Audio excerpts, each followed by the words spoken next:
Welcome to SportsBeat KC, the Kansas City Star's daily sports podcast. It's May Day 2020, May 1st. I'm Blair Kirchhoff. Today we're talking Chiefs because the Chiefs are talking. Patrick Mahomes spent time with reporters, and among the topics he covered was his reaction to the team picking up the fifth-year option on his contract and his communication with former teammate Alex Smith through Smith's ordeal with the gruesome injury that he suffered in 2018. By the way, that injury suffered while quarterbacking Washington Redskins is a subject of an ESPN documentary tonight at 6:30 p.m. You do not want to miss this. I've seen it. You don't want to miss it. So well done by ESPN. After a break, we'll hear from Laurent Duvernay-Tardif, the offensive lineman who's a doctor and working on the front lines of the COVID-19 pandemic. 5 years ago, I wrote a story about LTD being the most interesting man in the NFL, and that's before he ever played an NFL game. He gets more interesting by the year, and the story of his current situation, working out for the Chiefs on a virtual basis while combating the pandemic near his native Montreal, it's just fascinating. He's been assigned to a long-term care facility there. Star columnist Vahe Gregorian is working on a column about LTD that'll be posted online today and I believe will appear in Sunday's editions of the Kansas City Star, so please look for it. Okay, here we go with Super Bowl MVP Patrick Mahomes. All right, man, we're going to kick this thing off and just start with questions. So, Pete Sweeney, why don't you go ahead and kick us off? Hey, Pat, thanks for taking some time. I had a question regarding the Chiefs' top pick, Clyde. It was going around all throughout draft weekend how Brett had contacted you and your first name that came to your mind was Clyde. And I was wondering why him and what do you like about his game? Do you think that could make the Chiefs' offense even better for the 2020 season? Yeah, I think the first thing that stood out about Clyde was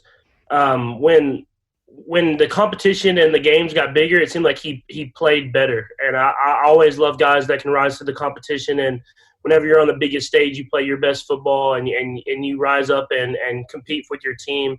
So that was the first thing that stood out to me as I watched the college football playoff and at the end of the college football season. And then the way he's able to catch the ball in the backfield but still be able to run tough between the tackles, you can tell he's a high character guy. He loves football. And so for me, he asked me, and obviously I wanted to add to the offense, obviously to help me out and to help our team out. And so Clyde was the first name that came to mind. And I know we have a great running back room already, so I think it just him bringing him in. I know he'll fit right in and he'll compete, and we'll be able to bring the best out of each other in every single position group and go out there and play our best football hopefully this next season. Okay, let's go to Mick Schaefer. Go ahead, Mick. What's going on there, Patrick? You're not only an athlete, but one of the biggest sports fans all of us know. I'm just wondering what this has been like for you with no sports to watch, no NCAA tournament, NBA down, everything. What's it been like? How different, how weird has it been like for you? Yeah, it's definitely been weird. I mean, like you said, I've watched every single sporting event. I try to go to as many as possible, and I plan on going to different games and doing all type of different stuff. But it's been different for sure, but I've kind of gotten around it. I've loved what ESPN and all these different networks have done with showing past games, showing games that I'd kind of forgotten about or I was too young to really comprehend the magnitude of what was going on. And so for me, it's been cool to see that. And then other than that, it's been a lot of Netflix with Brittany. And so I've got to catch up on all the different shows, watched Ozarks, I've watched Westworld, I've about to start the Outer Banks show. I've literally caught up on everything on Netflix. Okay, go ahead, Herbie. Hey, Patrick, how you doing, man? I hope you're doing well. Doing good. Hey, Clark Hunt last week during the draft had mentioned what it feels like now to be the hunted. And I'm curious, as the Super Bowl MVP and the repeating champion here, what's it like for you knowing, especially considering how the AFC West loaded up and the Ravens loaded up, and it seems like they had the Chiefs in mind, but like, what's your mentality knowing that the competition is really coming at you? Yeah, I think the last couple of years we've kind of seen that change. At least since I've been here, I think with what Alex did and the back-to-back AFC West championships before I came in, and then in my first year going to the AFC Championship game, you realize that teams have really studied your game plan, studied how you you attack the football field and try to have different ways to combat that they don't play against with other teams. And so for us, it's kind of coming in with that mindset of being prepared for everything, making sure you really go into detail on the scouting reports and everything like that, because you're going to get the best effort and the best change up of every single team. And so for us, we've seen what the other teams in our division have been doing, and we understand that they're trying to come out there and compete against us and try to take the crown for us. So it's about us getting better within ourselves so that we can go out there and play our best football when it comes down to it. Let's go to Nate Taylor. Go ahead, Nate. Hey, Patrick, thanks for doing this. I have a two-part question. The first part is in regards to the possibility of you signing maybe an extension before training camp. How, Brett Veach mentioned that it's sort of important that the team maybe handle that before training camp starts. For you, how important is it to get that sort of completed so that you can get, focused back on football? And then my second part is, being one of the leaders on the team, when not being able to see everybody because of the pandemic, how have you tried to demonstrate leadership in this, unusual time? Yeah, with the first part, I mean, for me, I think I've been in a unique situation where I've grown up getting to see a lot of guys go through contracts and doing a lot of different things and having an understanding of how it all works. For me, obviously, I want to be a Chief for a long time. I want to have a contract that says that, and that I can go out there and know that I have that security and everything like that. But I understand and trust the Chiefs organization and everybody in it that they're going to handle it the right way. I trust my representation that they're going to let me ease my mind and let me go out there and just love the game that I've loved playing. And so for me, whenever that happens, it happens. But I'm going to focus on being the best football player I could be every single day. And then to that second part, I think the best thing about this team is that we have a lot of leaders on this team. And I always say it, but with everything going on, I can really trust that those guys are going to get out there and put that work in. We have a group message with me and all the tight ends and all the receivers that we talk a lot, and we talk about what we're doing on and off the field. But you're able to kind of keep each other accountable by doing that. And then I've texted the running backs, I've texted the guys, a lot of the offensive linemen, and kind of stayed in touch and see what they're doing. And so it's been different, obviously, but I think with having the leaders we have on our team, having the veterans on our team, it's been good for us that we've been able to kind of just go out there self-motivated to go out there and be the best team, because we want to go out there and make a run at it this next season. And so whenever that happens, we're going to be ready to go. Let's go to James Palmer. Go ahead, James. Hey, Patrick, just curious about your training and kind of how you're going about your day-to-day in this situation. Kind of run us through kind of what you can do, who's there, kind of what you're, compared to your normal off season. And then also, as you and Andy like to try to add new things, how do you guys go about that portion of it as well? Do you have like a whiteboard behind you? Like, how do you guys break this stuff down? Yeah, so as far as training goes, it helps out that my girlfriend's like an at-home fitness guru. So she actually writes up a lot of the workouts that I was doing before we got to these off-season training things. And so my trainer in Dallas, and then Coach Rubes, our trainer with the Chiefs, have all kind of put together these workout plans for me to make sure that I'm getting what I need. And then I'm actually got lucky enough that I was already, before this happened, I'd already started putting in a weight room in my house. And so I have a lot of the equipment already at the house and able to utilize a lot of that stuff. And then what was the second part of your question? I forgot about that. It was just as you and Andy try to implement new things that you can talk to each other about the playbook and do different things offensively, how do you kind of break it down? I know some quarterbacks have whiteboards behind them and they can do different things, sharing a screen. How do you guys go through that process? Yeah, we actually, with the different, I don't think it's not Zoom, but it's another type of virtual meeting program that we have. They're able to share stuff, and we're able to go through just like in any other meeting, and they show us different plays. They send me stuff kind of on my own, and Coach Reed's good about that, of just keep asking me kind of what I like and what I don't like and everything like that. And so, I mean, it hasn't stopped at all. I feel like we're getting in the exact same amount of work we would be if we were in the facility as far as those meetings go. And so we have a good staff with Kafka, Coach Bieniemy, with Coach Reed, who are always being innovative. And I know Coach Reed's going to have more and more stuff as we keep going. Let's go to Matt McMullen. Go ahead, Matt. Hey, Patrick, you and your teammates have done so much for the community during all these crazy times. I'm just curious, what's it mean to you that you can use your platform to help people that are facing struggles because of this?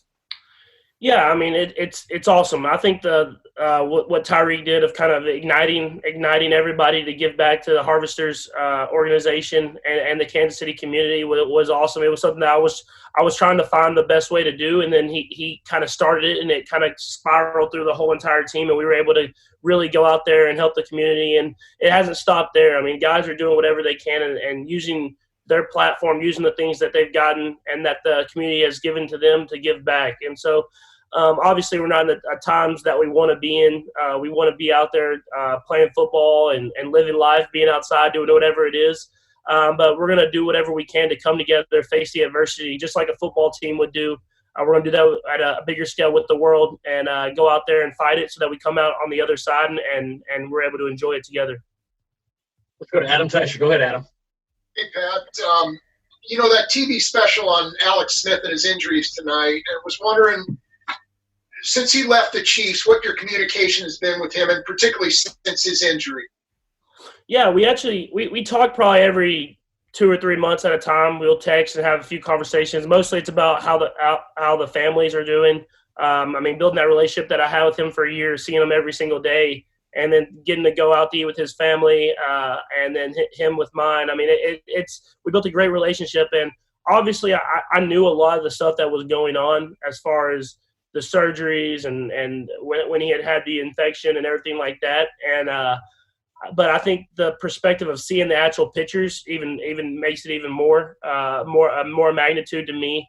But knowing the person and the attitude that he has, I can see how he's already made so much more improvement because he has the mindset of going out there and being the best person he can be every single day. And so I've talked to him a couple times. I talked to him after the Super Bowl. He congratulated me and everything like that. He was one of the first text messages that I got. I mean, that's just the type of guy he is. And so I think he's doing really well right now, and I can only imagine the progress that he will continue to make as he keeps getting after it every single day. Let's go to Sam Mellinger. Go ahead, Sam. Hey, Patrick. Hope you're doing well. Obviously, like Super Bowl teams don't repeat often, right? They don't win a lot the next year. I'm just wondering if you've studied that, if you have a theory for that. And also Andy on the call just before said he doesn't think the offense is near as good as it can be. What do you think he means by that? Yeah, I mean, I think as a team, I think a lot of the times when you win that Super Bowl, you kind of relax because you feel like you've done it. You've went out there and accomplished your goal, and you relax for that little bit of the off season. But I think with our team, the little bit of difference I feel like we have is it feels like every single guy on our team once we won the Super Bowl was like, we definitely celebrated for about a week or two, and then after that it was that mindset of we're going to get back after it. We want to do this again. We're bringing all these guys back. We're bringing the most of our crew back, and we're excited for the opportunity to go out there and compete again. And I think having that mindset will hopefully keep us from relaxing or anything like that. And I think that's why teams don't repeat. And it's such a hard league. And there's so much turnover that it's hard to get that same spark and make that same run. But I feel like we have a good chance of at least preparing ourselves to be ready to do that. And so I'm excited for that opportunity. What was your second question one more time? Yeah, Andy had said he didn't think that the offense was near as good as it could be last year. What do you think he meant by that? Yeah, I think it starts with me. I think there was times last year where I was kind of scrambling and trying to make the big play happen whenever the plays underneath were there. And then I think as a unit, we saw a lot of different coverages than we had seen the year before, and we were trying to run the plays and hit those deep shots, but teams were playing a lot of very deep coverage.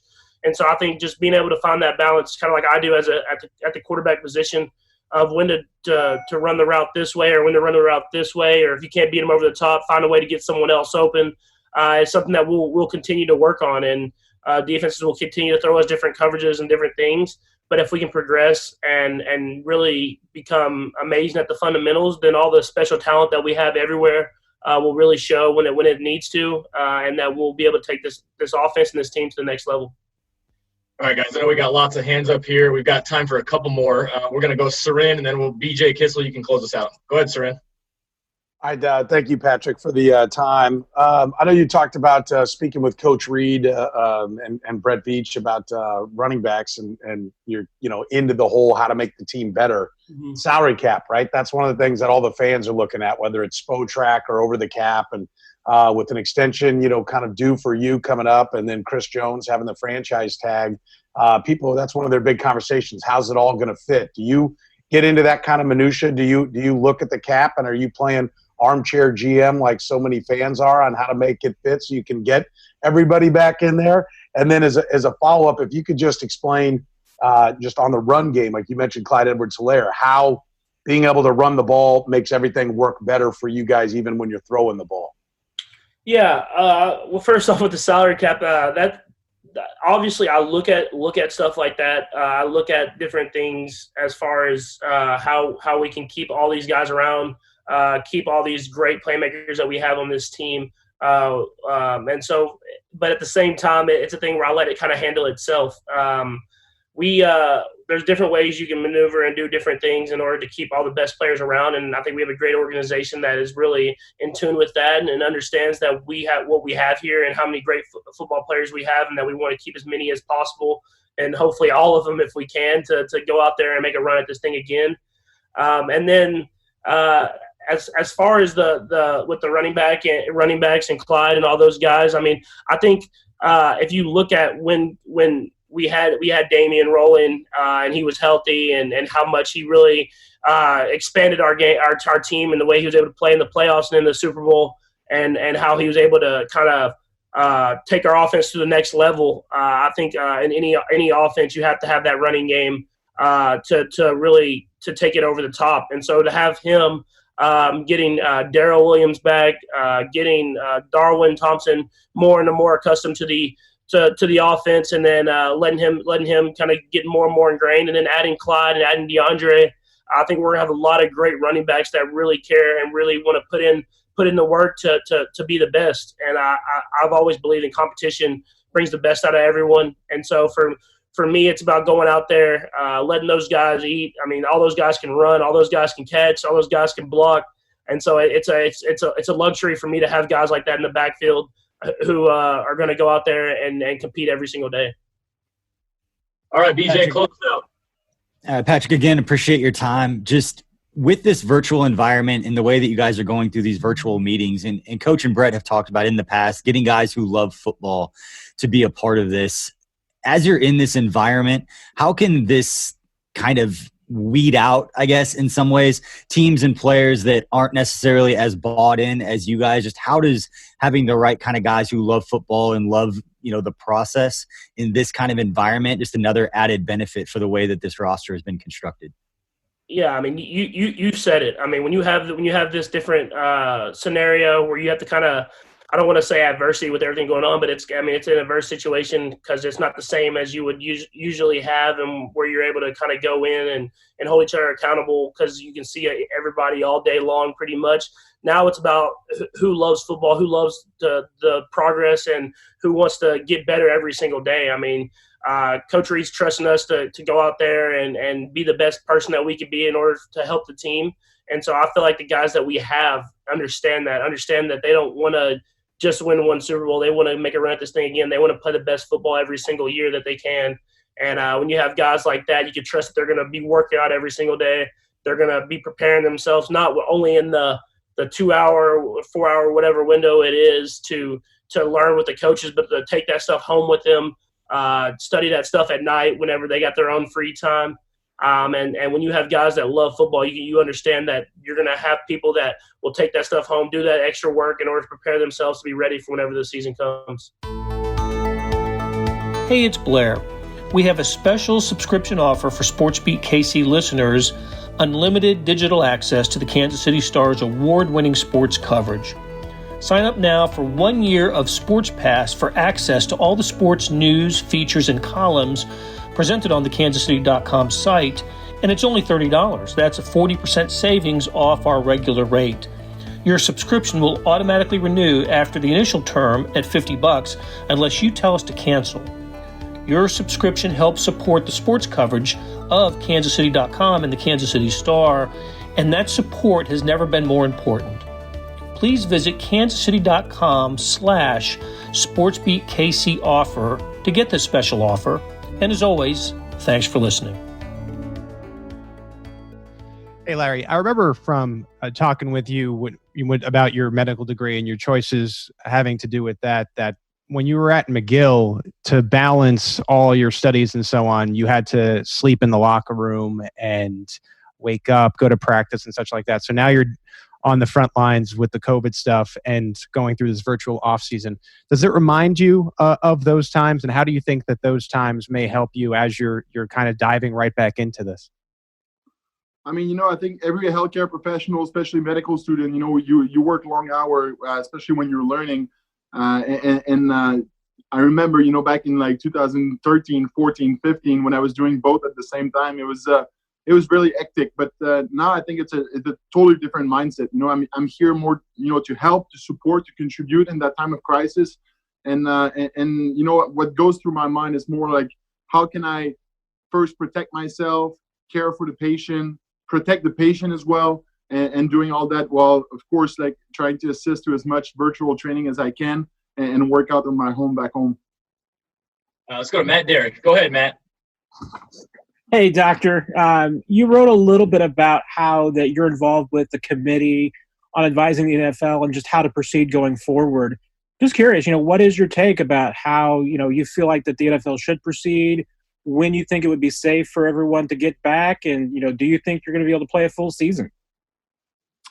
Well, you know what? For me, I see that more as a privilege to be able to sit on that committee, the task force from the NFLPA. And there's many committee that both the NFLPA and the NFL has put in place in order to kind of evaluate what's going on, and I'm not an expert, I'm sitting on that call. There's people from Stanford, Harvard that study epidemiology and public health. So I'm there to learn and maybe give a little bit of my perspective as a player, but I don't want to comment on what's going to happen. For sure, there's plenty of scenario right now, plenty of different strategy in place, and it's going to be interesting to see how that's going to play out. And I think that the number one thing is for sure to keep the players safe, but I think the NFL in general has also a responsibility towards the community and their fans. So making sure that we're not becoming like a vector of propagation for that virus. So there's a lot of question. And like I said, it's going to be interesting to see how that's going to evolve in the next few weeks, months. All right, let's go to Adam Teicher. Go ahead, Adam. Hey, Larry, hope you're doing well up there. I wanted to ask you if you could maybe detail in brief what exactly you're doing there. And also, how do you justify the tremendous personal risk you're taking here by doing this? Yeah. I mean, it's right now I'm working quote unquote as an orderly. It was kind of the easiest status to give me because I'm kind of in a gray zone. Having graduated with my doctorate in medicine, but I'm not in a residency program, so it was kind of hard to be like I jump in as a physician because I'm not really at this specific time. So the help that the healthcare department needed was mostly as orderly, so that's what I'm doing. But I'm doing also a little bit of nurse task, handing out medication, making sure the patient are all right. I'm working in a long-term care facility right now, so the average patient is probably like closer to 80 years old, so it's a totally different mindset. I haven't really been exposed to a lot of geriatric patient throughout my medical studies, so it's really a different mindset, and in that time of crisis, there's just so many extra steps you got to do, in order to protect yourself but also protect your patient. So we're wearing like our visor and our mask like all day long during the whole shift, washing your hands, and there's just so many precautionary measures in place in order to protect both you and the patient, that it just make everything heavier in terms of task, and that's why they need so many people. Yes, there's a lot of medical professionals that have been sick from COVID or are in quarantine right now, but there's also just more work to do on every floor, so that's why they need people, and that's why I'm here right now. Let's go to Seren. Seren, go ahead. Larry, thank you for the time. I appreciate it. Number one, I want to be specific. Do you fear the virus, personally? I mean, is there genuine fear of it because, as Adam said, you are increasing your potential exposure. And then as a follow-up, I know you're talking about trying to be involved in all the virtual meetings and everything that the Chiefs are doing, but obviously to maintain the kind of strength and size you need to play offensive line in the NFL, I would think takes a lot of working out. Are you able to actually get the workout in to be prepared to play football again? Two different questions, but I'll try to do my best to answer. I mean, this is I think everybody's concerned. Everybody's kind of scared a little bit, but at the end of the day, I got my training for proper PPE measure and usage, which was really important for me. Just refreshing, like how to put a gown, how to put a visor, how to wash everything, and putting in place kind of a process that makes you feel safe. And for me, that process was I have an empty apartment in Montreal that I use kind of as a transitional zone. So I go back home to that apartment. It's empty. I just throw everything in the washer, wash it with special soap, take my shower and everything, and then go home in order to try to protect my girlfriend as well, who's back home, and I don't want her to get sick either. So of course there are risks, but at the end of the day, I think you got to look at from a community standpoint, having young, fit individual working in an at-risk environment with the best protective gear possible. I think it's the best way to fight this thing, and that's why I want to contribute. And I don't know what was the other question. Oh yeah, the virtual workout thing. I think it's something I'm used to. Doing both. For the past 4 years, I've been doing medical school during the off season, working in hospitals with different shifts, different responsibilities. So I'm used to stay in shape, and I think the coach are trusting me, and I try to be accountable to the team as much as I can. I actually set up a pretty nice little gym in my garage, so I do the best I can. But you're right, as an offensive lineman, you got to put those plates on your back and squat in order to stay in shape. And with all the gyms closed, it's a little bit of a challenge. But the strength and conditioning staff in Kansas City are doing an amazing job. Sending us workout, and I communicate with Barry on a weekly basis. Sending him what do I have in terms of equipment, and then he's sending me workout, and everything is kind of personalized according to every player's ability to have access to dumbbell, rack, bars, and stuff. And it's for sure a challenging time, but at the end of the day, I think we're doing an amazing job with that. Okay, Harold Kuntz. Go ahead, Harold. All right. Hey, LDT. Hope you're doing good, man. Hey, just overall, how hectic has it been for you at the hospital you've been at? And then when did you kind of get the feeling that things were getting a lot more serious than maybe, people have perceived in media, or just what you've seen out there on the front lines? And also, how many players have reached out to you about, what's going on, what they can do? Yeah, I mean, crazy enough, for me, the first time I actually was confronted to the coronavirus was at the Super Bowl, when a reporter actually asked me what I thought about it. And I was like, oh my God, I'm about to go play, the biggest game of my life. And I'm not really focusing on that right now. And crazy enough, 3 months later, the whole, half of the planet is in quarantine, and it's a pandemic. So it's crazy how things have evolved over the course of the last few months. And for me, I think, I got back from a trip, and when I got back home, I was put in isolation because I was coming from an at-risk area. And then I think it's kind of at that point that I realized that things were really serious. And then you see the NBA and the NHL shutting down, school closure and all that stuff. So for me at that point, I reached out to the health ministry and the faculty of medicine at McGill. And I was like, how can I help? How can I be useful? And at the beginning, my job was mostly to kind of promote all the new measure in place from a public health standpoint in order to make the community as safe as possible, with the social distancing and all that stuff. But at some point, there was a shortage of people in long-term care facility, and I kind of proposed myself to go work. And of course, it's one thing to be like, I want to go work, but when you actually get the date of your first shift and everything, that's kind of when everything hits you, and you're like, okay, how am I going to protect myself? How am I going to manage that with football and everything? And the Chiefs have been amazing. I reached out to Coach Reid and the front office to see are you guys okay with me going to the front line? And everybody was really supportive and understand. I think that there's something a little bit bigger than football that's happening right now. And if I can contribute, I think I should. Let's go to Greg Eklund. Go ahead, Greg. Oop. Greg, can you hear us? All right. How we doing now? We got you now, Okay. Greg. All right. Coming off the Super Bowl championship, did that put you in a position to reassess where you are with your professional football career and where you want to go with your medical career? How many more years do you want to play professional football? I mean, I don't have the answer to you exactly in terms of how many years. I think that there's some parameter and things that I got to look at from a medical standpoint just to make sure that I can still do my residency training once I'm done football and I don't have to restart everything. It's such a unique case that I don't have like the exact answer. But what I know is that I'm excited to go back to Kansas City, and that's why I renegotiate my contract in order to make sure I stay there. All right, guys, we got 3 more questions on the docket here, and then we're going to let Larry go. Harold, go ahead. Oh, I wasn't up. Go ahead. Oh, you're not up? Oh, your hand's up. All right, let's go to Adam. Adam, go ahead. Hey, Larry, just really quick, you kind of touched on it a little bit. Just what does your daily schedule look like? How are you balancing your doctor duties, and how are you balancing the Chiefs workouts? What is your daily workout, or as far as just when you get up, what are you doing from the hospital and then working with the Chiefs?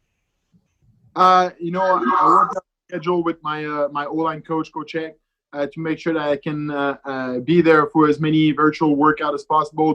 Those workouts are 4 days a week right now, so I try to be there for at least 2 of those, and then I try to like do more shift maybe on the weekend and stuff like that. It's as a medical student, the day are really, really long, and now the day are a little bit shorter. I wake up around like 5:30 and I'm done around like 3 o'clock in the afternoon. So the day are like shorter, but it's hard to work out. It takes a lot of discipline to like go back home, after you take that shower and change into like fresh clothes, and you're not, wearing your visor and all that stuff, and then go hit the squat rack. But I think it's important to do it, and I think those virtual workouts to a certain extent kind of like remind you, football is just around the corner. And yes, there's a lot of uncertainty, and we don't know exactly what's going to happen, but it's just around the corner. And as a professional athlete, you got to stay ready. So, talking with the guys and just staying up to speed, watching some film, I think it's just like keep me in the loop and keep my focus also on training to make sure I can hit the ground running when I get back to Kansas City. Okay, let's go to Suren. Go ahead, Suren. Larry, Coach Reid talked a lot about how he thinks the offense has a lot more potential. And I know even after at the end of the Super Bowl, he was talking about, the ideas he had for where to take the offense. How much do you think that, maybe has to gear down because you guys can't get on the field, can't go through it, and you're just doing it virtually? Do you get a sense that, maybe everybody's just kind of bringing back what they did last year, or can you actually expand if you guys can't get together and have a real practice? I think thinking that Coach Reid is just going to do whatever he did last year is really underestimating him. He's gonna come up with some stuff, and from day one of the virtual workout, we kind of hit on what worked last year, what didn't work, and where we want to be as an offense next year. So we're already in the process of learning new stuff, and I think that's what makes Coach Reid such a great coach. All right, BJ Kissel, you want to close us out? Sure, Larry. I just want to ask because. And just give you an opportunity to speak to Chiefs fans who want to make sure that you guys aren't complacent after winning the Super Bowl, and that desire to get back there and win another one is still every bit as important as it was the first time. Just what's your kind of mindset, and what sense did you get from your teammates both around the time of the parade and all that, and just from speaking with them after lately that desire and that fire to get back there and continue building this thing forward is still there, alive and well? I mean, it go without saying, we're a great franchise, a great team, and we were able to accomplish great thing last year.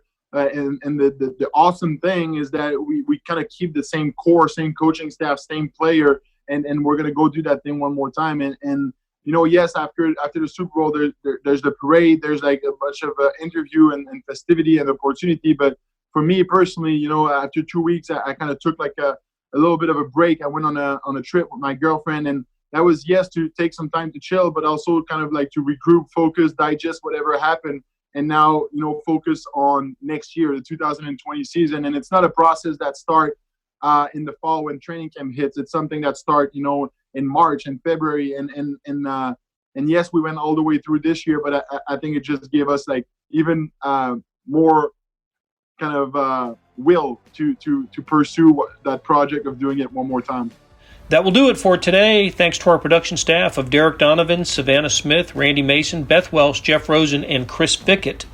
Links to the stories we discussed can be found in the show notes. Hey, earlier in the episode, you heard me talk about the Sports Pass offer. It still stands. It's a good one. $30 for a year's worth of sports coverage. Come on. That's a good deal. But here's an even better offer. Buy the entire Kansas City Star product. You get sports, news, features, commentary, and analysis, the whole shebang. You get all the stories written by my talented colleagues. Gosh, I told you earlier about Vahe's column coming up on Laurent Duvernay-Tardif. Great stuff.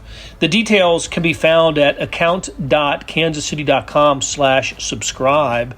That's account.kansascity.com/subscribe. In either case, the Sports Pass or the full subscription, you're supporting local journalism and helping us deliver products like SportsBeat KC, which, by the way, will be back on Monday because we talk sports in Kansas City every day.